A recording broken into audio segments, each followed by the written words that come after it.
Շնորհակալ եմ շատ, ազգային ժողովի մեծարգո նախագահ, ազգային ժողովի հարգելի պատգամավորներ, կառավարության հարգելի անդամներ, սիրելի ժողովուրդ, քննարկեցինք ավելի ճիշտ 2026 թվականի պետական բյուջեի նախագիծը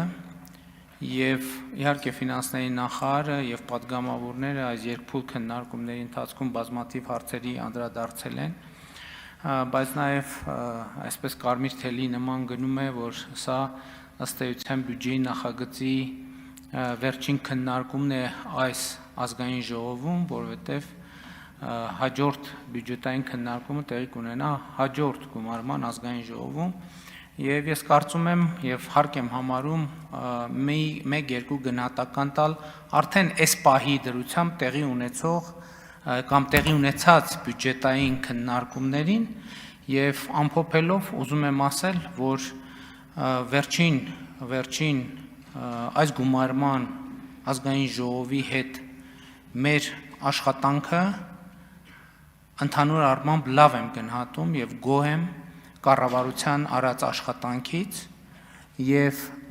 իհարկե գերազանց չեմ գնահատում, այլ գնահատում եմ լավ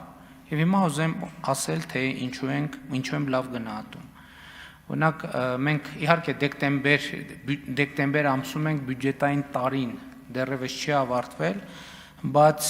մենք որոշակի վստահ կանխատեսումներ ունենք 2025 թվականի բյուջեի հարկային եկամուտների կատարման առումով եւ պիտի ասեմ, որ վստահ ենք, որ 2025 թվականի պետական բյուջեի հարկային եկամուտները 2017 թվականի պետական բյուջեի հարկային եկամուտներից ավել կլինեն 1 տրիլիոն 542 տրիլիոն դրամով կամ 133%-ով։ Ես ուզում եմ այս նրբության վրա մեր բոլորի ուշադրությունը հրավիրեմ։ Այս տարվա մեր բյուջեի ավելացած մասը 2017-ի համեմատ ավելին է, քան 2017-ի ընդհանուր բյուջեն։ Այսինքն մեր ավելացած մասը 2017-ի տարեկան բյուջեից ավելին է։ Եվ ինչ եմ 17 թվականի հետ համեմատում, որովհետև 2018 թվականի երկրորդ կեսին բյուջետային տրամաբանությունը փոխվել է, չնայած 18 թվականի համեմատությամբ նույնպես մեր բյուջեի եկամուտները աճել են։ 2021 թվականի խորհրդարանական ընտրությունների ժամանակ մենք խոստացել էինք, որ միջինում տարեկան կապահովենք 7% տնտեսական աճ։ Այս խոստումը լի կատարված է, որովհետև վստահ ենք, որ 5 տարիների արդյունքում նվազագույնը ամենանվազ տարբերակը ասեմ 7.5-7.6% տնտեսական աճ կապահովենք, իրատեսորեն ավելի բարձր աճ կապահովի միջին տարեկանում։ 2021-2024 թվականներին արդեն Հայաստանի Հանրապետության համախառն ներքին արդյունքը աճել է 36.6%-ով։ Սա շատ լավ ցուցանիշ է։ Հիմա շատ որ խոսում ենք, անդադ քննարկվում է այդ հարցը, խոսվում է այն մասին, ասում են շատ լավ, խոսում եք բյուջեի աճ, տնտեսական աճ եւ այլն, աշխատավարձերի աճ, աշխատատեղերի աճ, բայց լավ մարդկանց կյանքի վրա դա ոնց է ազդե։ Հիշում եք նաեւ հանձնաժողովի քննարկումների ժամանակ ես այս հարցին անդրադարձել եմ եւ ուզում եմ այս հարցին նույնպես պատասխանել փորձագիտական եզրակացությունների հիման վրա։ Գիտեք, ինձ մեր տնտեսագետ գործընկերները հուշել են, որ այդ հարցի պատասխանը կարող է տալ այսպես կոչված ջինի գործակիցը, որը ցույց է տալիս, թե երկրում գեներացված եկամուտները ինչքանով են հավասարաբար բաշխվում բնակչության միջև։ Եվ վերջին ցուցանիշներով Հայաստանի Հանրապետությունը էական բարելավում է ունեցել այս տեսակետից եւ նախորդող շրջանի նկատմամբ մենք բավականին լավ աճ ունենք, ինչը նշանակում է, որ երկրում գեներացվող գումարները, արդյունքը հնարավորինս, այսինքն դրա բաշխումը հնարավորինս հավասար եւ արդար տեղի է ունենում եւ բարելավում է։ Իդեպ ես այսօր երբ որ պատրաստվում էի այս ելույթին, ես ջինի գործակցին նորից անդրադարձա եւ ին աչքը ծակեց հետեւյալ. ես ուզում եի հասկանայի, այս ցուցանիշը պատմականորեն լավագույնն է Հայաստանի պատմության մեջ, թե չէ։ Եվ գիտեք ինչ պարզվեց։ Պարզվեց, որ պատմականորեն լավագույն ցուցանիշը Հայաստանի համար ջինի գործակցի որ թիվը լինի 2020 թվականը։ 2020 թվականը։ Սա ինչի մասին է խոսում։ Սա խոսում է նրա մասին, որ կովիդի ճգնաժամի կառավարման մեծ ուղված բոլոր քննադատությունները պարզապես մտածածին են։ Այդ ժամանակը մենք 2018 թվականին ընտրությունները հաղթել ենք հոգատար հանրություն կարգախոսի ներքո եւ 2020 թվին ջինի գործակիցը ցույց է տալիս, որ մեր կառավարությունը հենց այդ ռազմավարությամբ է առաջնորդվել։ Եվ 2020 թվին երկրի արդյունքը հնարավորինս հավասարաբար է բաշխվել, սա նշանակում է, որ ճգնաժամի ժամանակ մենք առավել հասցեական աջակցություն ենք ցույց տվել մեր քաղաքացիներին։ Հիմա ուզում եմ անդրադառնալ այլ ցուցանիշների, աշխատատեղերի թիվը։ Այս տարի հոկտեմբերին մենք կրկին ունեցել ենք բացարձակ գրանցված եւ աշխատավարձով ապահովված աշխատատեղերի ռեկորդ։ 2025 թվականի հոկտեմբերին 810,074 գրանցված աշխատատեղ ունենք երկրում։ 2018 թվականի նկատմամբ աճը 223,895 կամ 38%-ով։ Հարգելի գործընկերներ, սա արձանագրում է, որ 2018 թվականից ի վեր մենք Հայաստանի Հանրապետությունում ստեղծել ենք 223,895 աշխատատեղ։ Նման ցուցանիշ, նման ժամանակահատվածի համար Հայաստանի պատմության մեջ երբեք չի եղել։ Ընդ որում, այս աճը շարունակական է։ Մենք տարեց տարի 2024 թվականի նկատմամբ 30,000 հոկտեմբերի նկատմամբ 30,000 աշխատատեղ է ստեղծվել, 31,004% ավել։ Միջին աշխատավարձը հոկտեմբերին 313,000 դրամ է։ 2018 թվականի նկատմամբ աճը 135,657 դրամ կամ 76%։ Շատ խոսում են գնաճի մասին։ Չի եղել Հայաստանում 76%-անոց գնաճ։ Եվ ընդհանրապես իրական արտահայտությամբ մեր աշխատավարձերի աճերը երկնիշ են 20 եւ ավել տոկոս, ինչը ցույց է տալիս քաղաքացիների բարեկեցության մակարդակը։ Եկամտային հարկը, որը հոկտեմբերին վճարվել է, եղել է 50 միլիարդ 699 միլիոն, որը 2018 թվականի հոկտեմբերի համեմատ համարյա կրկնակի ավել է 95%-ով 24 միլիարդ դրամի։ Եվ ուզում եմ նաև ընդգծել, որ հիմա այս ամեն ինչի այս թվերը ինչ կապ ունեն քաղաքացիների բարեկեցության հետ։ Քաղաքացիների բարեկեցության հետ կապ ունեն այնքանով, որ մենք 2018-ից 2025 թվականը Հայաստանի Հանրապետության քաղաքացիներին ուշադրություն դարձրեք 384 միլիարդ դրամ ենք վերադարձրել եկամտային հարկի գծով քաղաքացիներին։ Այդ փողը ուղղակի տվել են քաղաքացիներին, որոնք ընդ որում, եթե նախորդող շրջանի համատում ենք, թե եկամտային հարկի վերադարձի հիպոթեկի ծրագրի համեմատ վերադարձը աճը 9500%-ով աճ է եղել ծրագրի նախորդող շրջանի վերադարձի համեմատ։ Եւ սա ինչ է նշանակում։ Սա նշանակում է հետեւյալը։ Ես նաեւ համեմատություն եմ անել 2010-ից 17 եւ 2018-ից 25 թվականները։ Անշարժ գույքի գործարքները, որ մարդիկ տուն են գնել, աճել է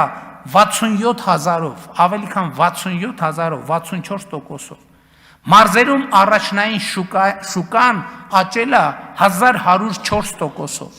նախորդող շրջանի։ Սա ուզում եմ ցույց տալ տարածքային համաչափ զարգացումը եւ ընդհանուր առմամբ առաջնային շուկայի աճը 10-17-ի համեմատ 465%։ Այս ամեն ինչը ցույց է տալիս, որ Հայաստանը գտնվում է զարգացման ուղեծրի վրա։ Արդյոք Հայաստանում կա սոցիալական եւ աղքատության խնդրեմ։ Այո, Հայաստանում կա սոցիալական եւ աղքատության խնդրեմ։ Բայց մենք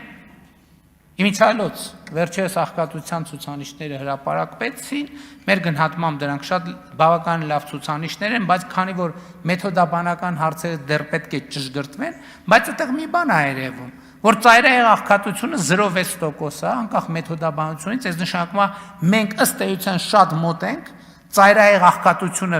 վերացնելու մեր նախընտրական խոստումին, որը տվել ենք 2021 թվականին։ Ընդ որում, այդ աղքատության ցուցանիշը վերաբերվում է նախորդող շրջանին, մինչև ընտրություններ 24 թվին։ Այս 1.5 տարվա ցուցանիշները եւ մեր տնտեսական աճը չի կարող ուղղակի այդ ցուցանիշը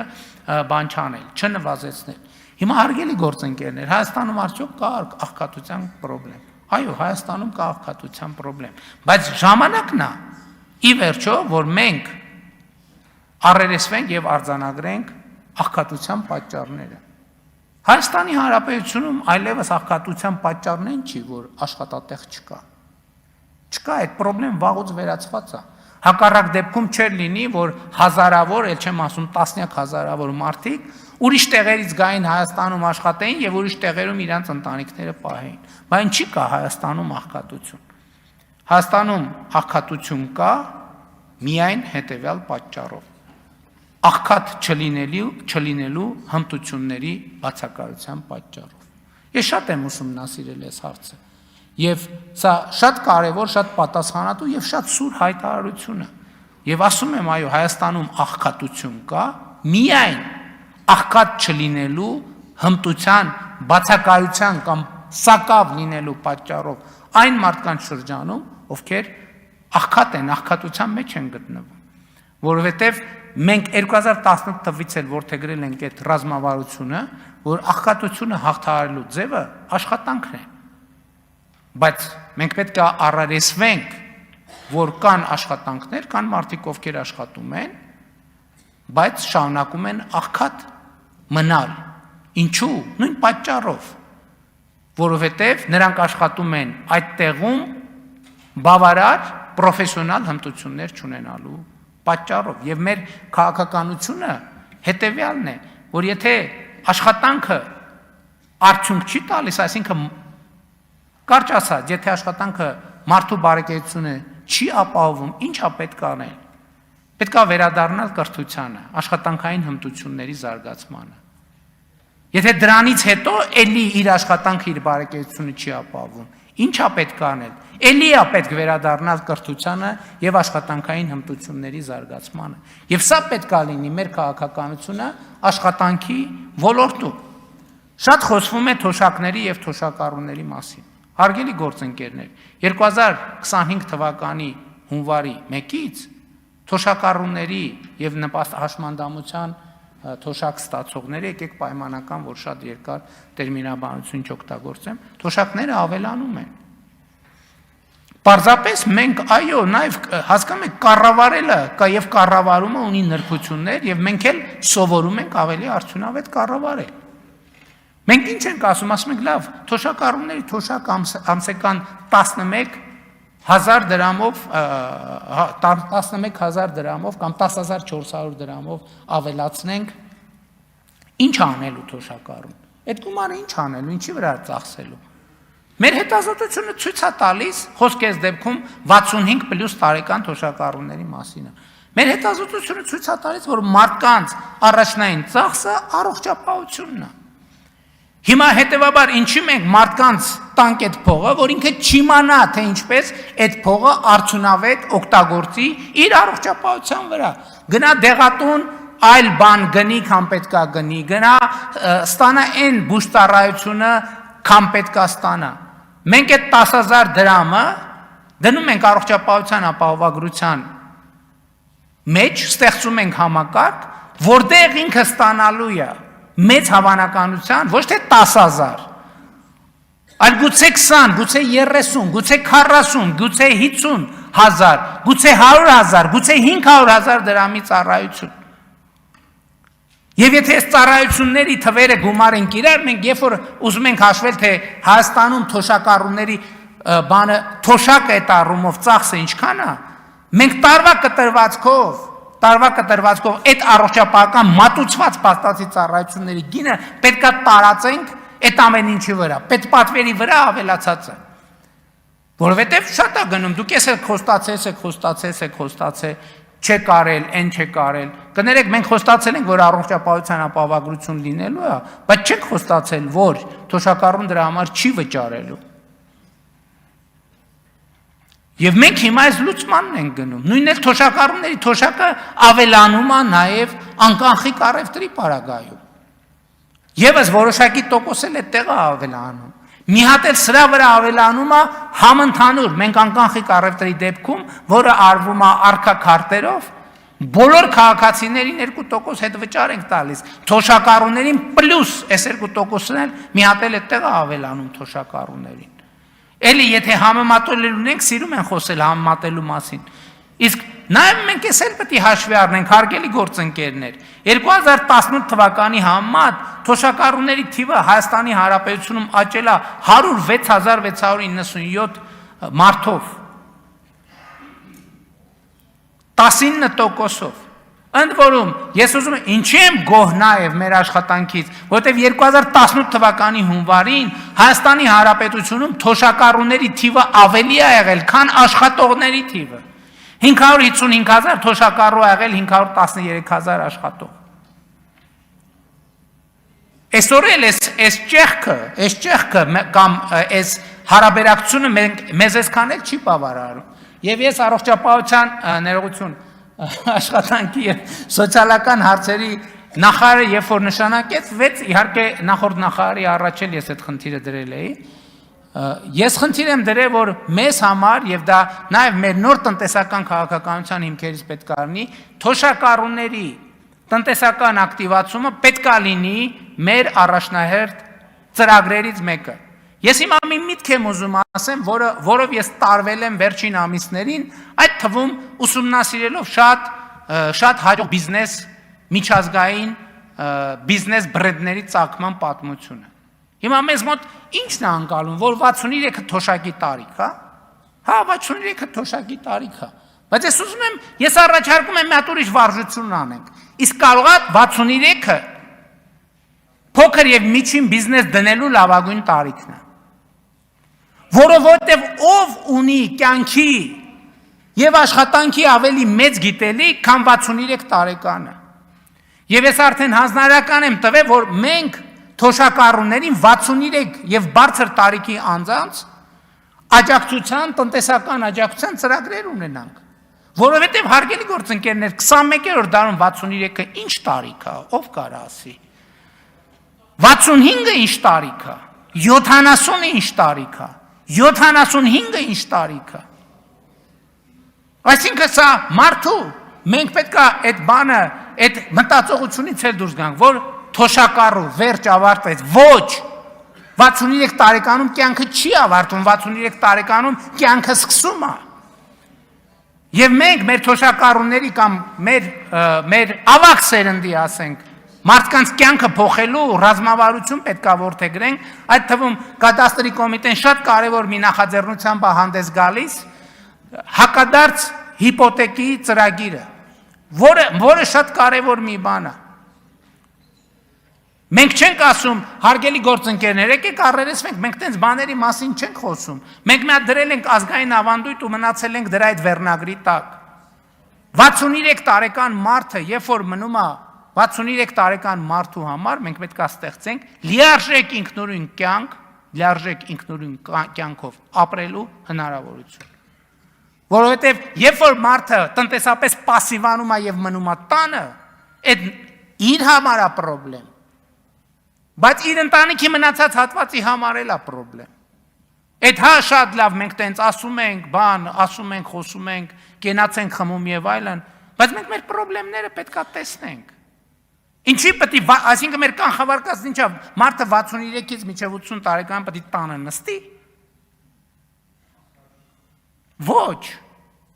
Մարդը այդ աշխատել այնքան գիտելիք է կուտակել, մենք պետք է պայմաններ ստեղծենք, որ ինքը այդ գիտելիքը,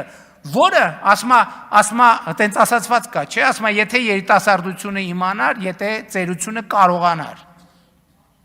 Հիմա ծերությունը կարող է, որովհետև դա այլևս ծերություն չէ, մի ժամանակ էր 63 տարեկանը ծերություն, 65 տարեկանը ծերություն, 70 տարեկանը ծերություն, 75 տարեկանը ծերություն, 70, եթե մարդը առողջ է, իսկ կներեք, եթե մարդը առողջ չի, 29 տարեկանն էլ է ծերություն։ Եթե մարդը առողջություն չունի, ինչ տարբերություն, ինքը 29 տարեկան է, 39, 35, 42, 50 թե 55, ինչ տարբերություն։ Իսկ եթե մարդը միջին, էլ չեմ ասում, որ ժամանակակից աշխարհում տեխնիկան այնքան է զարգացել, բացարձակ առողջ մարդ չկա։ Գնում է սկաների տակով անցնում, ոնց լինի մի հատ ինչ-որ մի բան կգտնվի։ Մենք պետք է մարդուն ասենք, չէ, դա ինչի ժողովուրդ ջան, այն չի որ վերջ, ավարտվեց։ Ոչ, 63 տարեկանը փոքր եւ միջին բիզնես սկսելու լավագույն տարիքն է, որովհետեւ այն գիտելիքի պաշարը, որ կուտակվել է, որևէ մեկը չունի։ Հիմա էլի պետական պարտքի այդ թեման։ Մեր ընդդիմության հարգելի գործընկերները տենց է չհասկացան, թե պետական կամ ներողություն եմ խնդրում, տենց էլ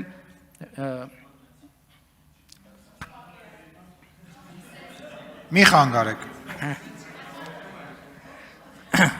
Լավ, տենց է ճիշտ չհասկացան, թե պետական բյուջեն, հիմա մեր կանոնակարգով եմ առաջնորդում, էլի, փորձում եմ վարչական վարույթի տակ չընկնեմ կուսակցության ներս։ Պետական, դրա համար էլ այդ 20 թվետ պատմությունը հիմնադրամի միջև էլ գլխի չեն ընկնում։ Պետական բյուջեն մի հատ տակառ է, որի մեջ լցնում ենք ջուր։ Մի հատ կանաչ դույլով ենք լցնում, մի հատ կարմիր դույլով, մի հատ դեղին դույլով, մի հատ շագանակագույն դույլով։ Հետո ծորակով ներքևից բացում ենք այդ ջուրը գալիս է։ Երբ որ այդ ջուրը գալիս է, մենք չենք կարող ասենք, այս բաժակի մեջ դեղին դույլի ջուրը լցվեց, կանաչ, կարմիր թե կա, որովհետև պետական բյուջեն մի հատ ընդհանուր հասկացություն է։ Այսինքն դու որ փողը ծախսում ես, իհարկե կան նաև նպատակային բաներ, վարկային ծրագրեր, որ ծախսում ես միայն կոնկրետ նպատակի համար, բայց ընդհանուր առմամբ պետական բյուջեն կամ որ դու նպատակի համար, ասենք, մի նպատակի համար ուղղում ես, դա քո նպատակն է, ուրիշի նպատակը չի։ Դա նշանակում է, երբ որ դու վարկային ծրագիր ուղղեցիր, այդ կոնկրետ նպատակի համար, այդ տակառի մեջ ուրիշ ջուր հայտնվեց, որ դու կարող ես օգտագործել այլ նպատակի համար, որովհետև այդ ջուրը ի սկզբանե ինչ նպատակի համար նախատեսվել էր, դրա համար դու ուրիշ տեղի ջուր ես բերել եւ այդ ջրով ես ջրել։ Ինչն է անհասկանալի։ Հիմա պետական պարտքի այս բանը, այս պատմությունը։ Ընդ որում, այո, մենք չենք ուզում այդ թեմայի մասին խոսենք, որովհետև չենք ուզում, հիմա ինչ ենք ուզում խոսել, որովհետև հիմա խաղաղություն է հաստատված, կարող ենք խոսել։ Պետական պարտքի ամբողջ ավելացումը կամ չեն տեսել իրանք բյուջեով։ 2018-ից մինչև 2025 թիվը ներառյալ 4.4 միլիարդ դոլարի կապիտալ ծախսա միայն պաշտպանության ոլորտում, 25-ը թիվ ճիշտ ասի, թե 24-ում։ Լավ, վերջ ինչ-որ մի ժամանակահատվածում չեն տեսել այդ թիվը, ոնց կարային չտեսնեին։ Հաջորդը, այս մի ուղղությունն է, հաջորդ ուղղությունը ինչ-որ պարտքը ավելացա, կապված է Ղարաբաղի փախստականների և Ղարաբաղի հետ կապված չնախատեսված ֆունկցիաների ծախսի համար։ Ուրիշ պատմություն սրա տակ չկա և պարզապես գոյություն չունի։ Չեմ ասում, իհարկե նախկինում եղել են վարկային պայմանագրեր և այլ, այսինքն ինչ-որ բնական ունաչ պետք է նախատեսված լինի։ Բայց ընդհանուր առմամբ գնահատելով կառավարության նախորդող շրջանի աշխատանքը, ես ուզում եմ ասել, հարգելի գործընկերների միջալոց ուզում եմ ասեմ, որ երբ որ կառավարություն ասում եմ, նկատի ունեմ իհարկե ներառյալ քաղաքական մեծամասնության, խորհրդարանական մեծամասնությունը, որովհետև պարզ է, որ առանց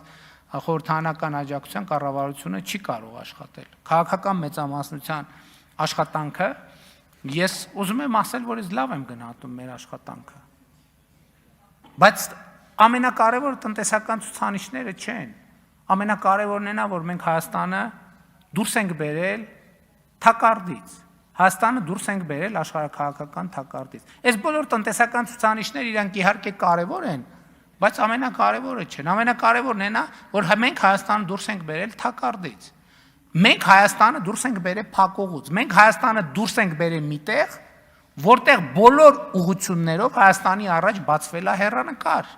Եվ Հայաստանի ժողովուրդը իր ինքնիշխան կամքով կարող որոշի, թե ինքը որ ուղղությամբ ինչ զարգացման ինչ տեսլական է որդեգրում։ Հիմա նաև տեղի ունեցավ վերջին կարևոր իրադարձությունը, որ ընդդիմություն եկել նոր թեմա ենք տեղ, հրապարակեք բանակցային փաթեթը, հրապարակվեց բանակցային փաթեթը։ Հիմա էլի նույն նարատիվները, որոնք վաղուց հնացած են։ Ես ձեզ մի բանաձև եմ ասում, ինչ կասեն ընդդիմության բարձրացրած բոլոր հարցերի պատասխանը։ Երբ որ իրանք խոսում են բանակցային գործընթացի մասին, սենց պտիլներ, հարգելիներս հարց տանք, իրանք քանի տարի, 30 եւ ավելի տարի իշխանություն են եղել։ Մի կտորով էլ, ասենք ինչ որ 10 կամ չգիտեմ։ 100 անգամ ասել են, բա որ տենց շանսեր կար, բա ինչի՞ չեք լուծել։ Եկեք անդրադառնանք այս հարցին։ Այսինքն եղել է լուծման, ինչպես իրենք են ասում, հայամետ լուծման շանս ա եղել, դուք չեք արել։ Բան չեք մեզ դավաճան ասում, ուրեմն դուք եք, ձեզանից մեզ դավաճան չկա։ Տարբերակ A եւ B տարբերակ, այդ ամենը ընդամենը աչքակապոցի է։ Ընդամենը աչքակապոցի է։ 2019 թվականի ԵԱԿ Մինսկի խմբի առաջարկը, հարգելի գործընկերներ, ես ուղիղ, անուղակի, մի քանի անգամ, հիմա էլ բանա, հրապարակված է։ 100 անգամ ասել եմ, ես երբեք Հայաստանի Հանրապետության նախագահ չեմ եղել։ Այդ փաստաթուղթը սկսվում է, որ ներկայացվել է։ Մենք Հայաստանի եւ Ադրբեջանի նախագահներս, այսինքն դա ինչ է, այդ փաստաթուղթը ընդհանրապես ոնց է արել։ Ես երեք մի քննարկման ժամանակ ես արձանագրեցի, որ ես նրբությանը չեմ անդրադարձել, որովհետև ես այնքան շատ բանի եմ անդրադարձել, ինձ թվում է թե ամեն ինչի անդրադարձել եմ։ Այդ 19 թվի փաստաթուղթը ոնց է հայտնվել։ Այդ 19 թվի փաստաթուղթը հայտնվել է հետևյալ տրամաբանությամբ, երբ որ ես 2018 թվականին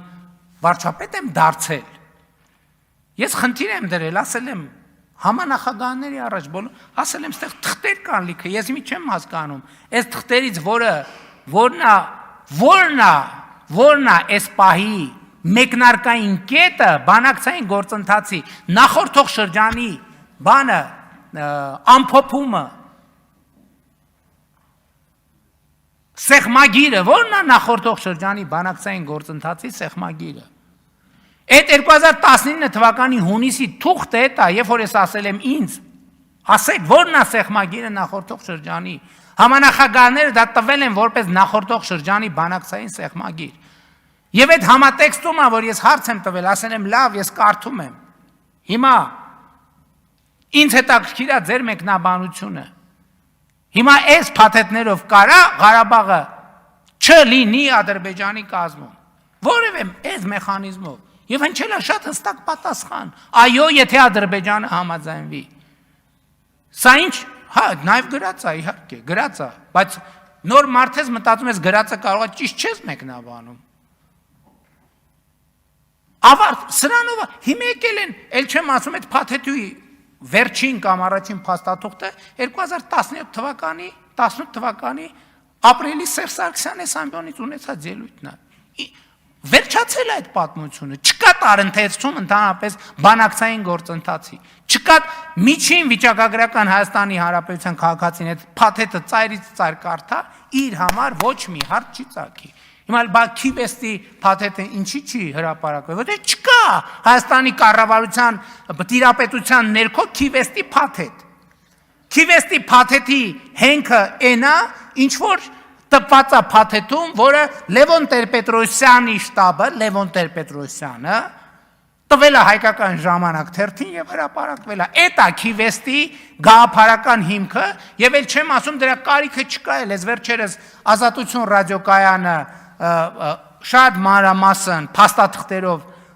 ռեպորտաժ արեց եւ դրանով ամեն ինչ ասված է։ Այսինքն չկա թեմա այդտեղ ընդհանրապես։ Հիմա այդ որ ասում են բանա, հիմա բանավեճի չեմ էլ հրավիրում, որովհետեւ հրավիրեմ էլ ինչ։ Էլ ինչ խոսամ, էլ բանավիճելու բան չկա, թող կարդան, պատմեն։ Ինչ պետք է պատմեն, պատմելու բան չկա։ Հարգելի գործընկերներ, ամփոփելով ուզում եմ նաև ասել, որ 2026 թվականը շատ բուռն տարի է լինելու Հայաստանի համար, տեղի է ունենալու եվրոպական քաղաքական համայնքի գագաթաժողովը Հայաստանում, նաև կենսաբազմազանության COP17 գագաթաժողովը արդեն աշնանը եւ խորհրդարանական հերթական ընտրությունները եւ ես եւս մեկ անգամ արձանագրում եմ, որ ես եւ կառավարող մեծամասնությունը խորհրդարանական հերթական ընտրություններին մոտենում են լավատեսության եւ պոզիտիվի հսկայական պաշարով եւ պիտի Եվս մեկ անգամ արձանագրեմ, որ այո, Հայաստանի Հանրապետության եւ Ադրբեջանի Հանրապետության միջև հաստատված է խաղաղություն։ Մեր խնդիրն է խնամել, ուժեղացնել, ինստիտուցիոնալ դարձնել խաղաղությունը եւ ելի մի հանգամանք եմ ուզում ասեմ, վերջին շրջանի աշխատանքները վերլուծելով, շատ կարեւոր է արձանագրել հետեւյալը, որ եթե շատ պայմանական ասեմ, Հայաստանի եւ Ադրբեջանի միջև մի միլիմետր վստահությունը, երբ որ մի միլիմետրով վստահությունը ավելանում է Հայաստանի եւ Ադրբեջանի միջև, ինքը բերում է 10 սանտիմետր գործնական առաջընթացի։ Սա բարձր պայմանական բանաձև եմ ասում, բայց ուզում եմ իմ տպավորությունները կիսել նաեւ այդ առումով։ Եվ ուզում եմ ասել, որ այսօր ես խաղաղության հեռանկարի վերաբերյալ շատ ավելի լավատես եմ, քան ասենք 2025 թվականի օգոստոսի 15-ին 20-ին, չնայած այդ պահին լավատես էի ավելի, քան նախկինում երբևէ եղել եմ լավատես։ Եվ հետևաբար մեր խնդիրը, այդ թվում 2026 թվականի, այո, տնտեսական, ես համաձայն եմ, ֆինանսների նախարար ասեց, մենք դուրս ենք եկել բնականon տնտեսական զարգացման ուղեծրի մեջ։ Մեր տնտեսությունը զարգանալու է։ Խնդիրն է նա ավել թե պակաս տեմպերով։ Իմիջիայլոց նախորդող շրջանում մենք այս հարցն էլ մեզ սկսեցինք տանք։ Արդյոք լավ է, որ ինչպես տնտեսագետներն ասում են, մեր պոտենցիալից ավելի մեծ տեմպերով ենք աճում։ Ստեղել են խնդիրներ առաջանում, որովհետև գնաճային երևույթներ են գալիս եւ այլն եւ այդպես շարունակ։ Դրա համար կարող է, այս հենց հարց է, մենք պետք է քննարկենք 6-7% տնտեսական աճը պետք է մենք ворթեգրենք որպես նպատակ, որովհետև կարող է պարզվի, որ 10-12% տնտեսական աճը գնաճային եւ այլ խնդիրներ առաջացնում եւ ռիսկեր առաջացնում։ Բայց 2026 թվականի հիմնական խնդիրը հետեւյալն է։ Հայաստանի Հանրապետության ժողովուրդը պետք է ընտրություններում տեր կանգնի խաղաղությանը։ Պետք է ընտրություններում տեր կանգնի խաղաղությանը եւ թույլ տվեք ասեք, ես վարկյան անգամ կասկած չունեմ, որ Հայաստանի Հանրապետության ժողովուրդը տեր է կանգնելու խաղաղությանը, որովհետեւ դա ուրիշի խաղաղությունը չի, դա իր խաղաղությունն է, իր զավակների, իր ընտանիքի, իր թորների, իր ծորների խաղաղությունն է եւ դա մեծագույն տուրքն է բոլոր նահատակներին եւ իր բոլոր անցյալներին, անկախ նրանից մեր պատմության որ շրջանում է այդ նահատակությունը եւ զոհողությունը տեղի ունեցել եւ հետեւաբար փառք նահատակներին եւ կեցե Հայաստանի Հանրապետությունը։ Շնորհակալ եմ։ Շնորհակալություն մեծարգո պարոն վարչապետ։